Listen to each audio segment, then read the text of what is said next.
How's it going, guys? Eric here with Master Tool Repair. I'm going to show you how to install a rebuild kit. Pretty simple, concise video how to install a O-ring rebuild kit and a nailer. This is a Bossage RN46 roofing gun right here. This will be pretty generic for most nail guns. You can follow the same basic tenets and instruction. This is a rebuild kit, and it includes the O-ring kit as well. So you can usually buy these the rebuild kits that include the head valve, bumper, includes all of the feed piston, O-rings as well, and seals, or just the O-ring kit alone, which will just simply have your cylinder seal and your O-rings only. But this is a rebuild kit, and I just kind of go through it, just give some tips on how to install it. Now, the reason you need to replace all of the parts in the rebuild kit and would be if it's sluggish kind of firing. It only fires once, and then it doesn't fire subsequent nails. If it leaks out of the exhaust valve in the head right here, and in this case, this particular gun would shoot one nail and it would exhaust all of the air continuously out of the exhaust. It would just leak. So good chance you need at least an O-ring kit, if not a full rebuild kit. And a rebuild kit's a good option if you have multiple symptoms.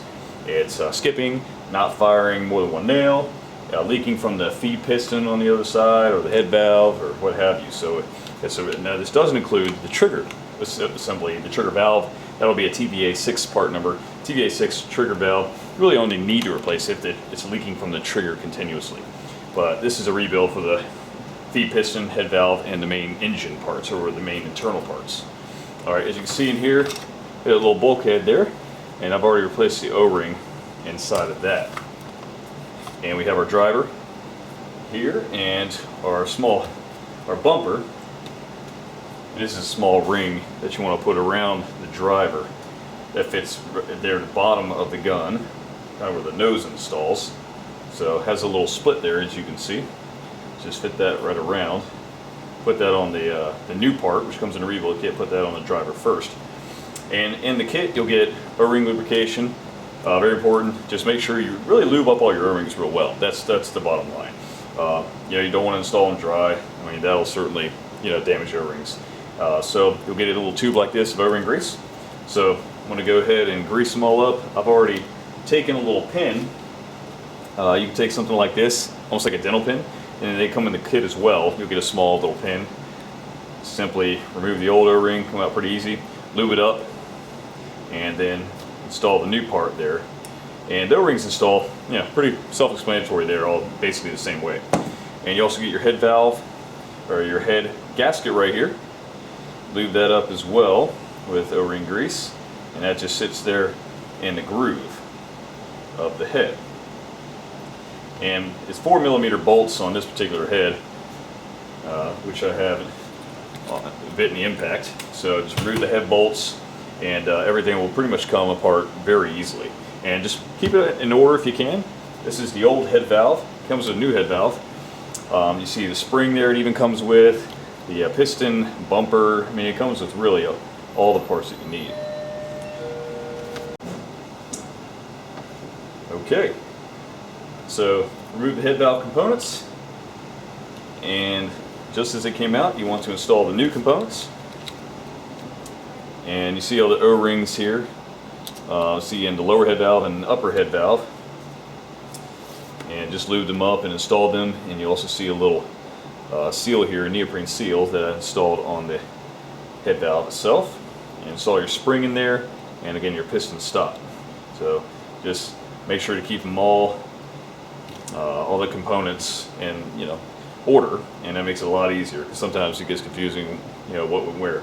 Of course, so you have your bumper. That doesn't not included in the rebuild kit typically, but this is fine. It's not cracked or anything, so we can reuse that. Just drop that right back in the cylinder. Alright, so I've lubed this up. This is the lower head valve seal, and it's going to go groove up. I've already lubed that O-ring up nice and easy, so that slides right into the head very easily. Just make sure that O-ring stays in the groove. And there we go, it bottoms right out. and you'll feel it bottom out there. Alright, and all these components I installed just like the old one came out. We're going to just fit that right into the head valve, and you can see this piston stop, it fits flush in there. There's a perfect space for it right there. There's a little indentation in the head, indentation on the piston stop. So install that there, and there you go. Everything fits together real nice, just like a puzzle. As long as you have the O-rings lubed up really well, I mean, everything will install very easily. So that's really the key. Just make sure you lube up those O-rings real nice. Alright, so what we'll do is install the cylinder. Do that first. Cylinder seal, exhaust seal rather, that's already been installed.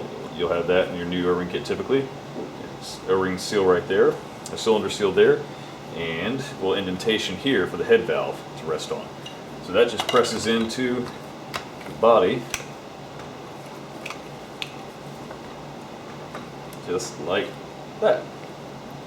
Sometimes it takes some finagling to get it in there too, and to push it in with some force so it stays like so. Alright, got our head gasket on. Make sure you have enough lube on that because that'll keep it in place when you install the head. I don't want to forget our very important driver. That would be pretty stupid, so I'm going to make sure to install that driver in there. There we go. And our head. Keep that gasket in place as well. Alright. We're going to take our 4mm and tighten these guys up. When you do tighten them up, you know, go from tighten them up diagonally. So here, here, here, here. Just so it torques evenly. And that's basically it. O-ring kit's pretty simple to install as long as you keep the components in order like they came out. You'll have no problem at all doing that, and this will take care of any leaks, skipping, you name it. So pretty easy to do on one's own. If you just have a wrench, that's all you really need, and a little pick that comes with it for the O-rings to install. And that's it. So pretty inexpensive, much cheaper than a new gun. O-rings, head valves, includes all your components. Get the gun working like new again. And instructions also do come with these typically, so it really has step-by-step instructions with a little schematic diagram. So that'll really help as well. And has a little diagram here, actual size of the O-rings, so you know exactly what you're installing. And if you have any other questions, you can feel free to go to our forums or on the website. There are some how-to docs and instructions there on our website as well under Tech Help and Tech Help videos. Thanks for watching. See you next time.